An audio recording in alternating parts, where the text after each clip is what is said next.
Денеска Скопско-Планскиот регион ја одржува својата 11-та седница. Вице-премиерот за економски прашања во владата на Северна Република Македонија, доктор Кочо Анѓушев,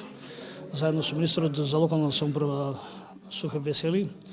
заедно со тимот од швајцарска амбасада, разговараме за имплементација и стратегијата на Скопско-Планскиот регион за наредните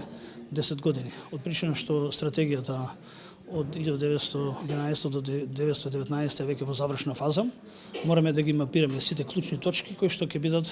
неопходни за развој на Скопско-Планскиот регион во наредните 10 години. Многу е битно што во оваа фаза се вклучува и владата на Северна Република Македонија, каде што треба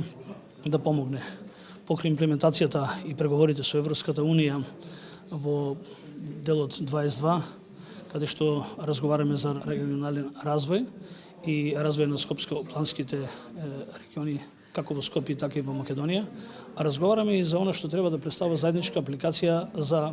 капиталните проекти од прочистителни станици, водно-водни канализациони мрежи, рехабилитација на улици и патишта, амбиентот, заштита на човековата околина, кој што, иако Скопско-Планскиот регион е најмал по површина, е најгуст населено место и представува 1/4 од вкупниот број во Македонија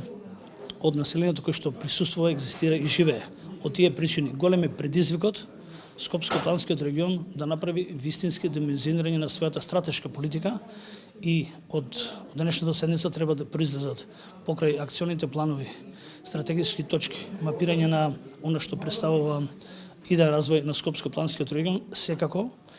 и човечки капитал, помошта од владата и секако да дојдат до крајните корисници, а тоа се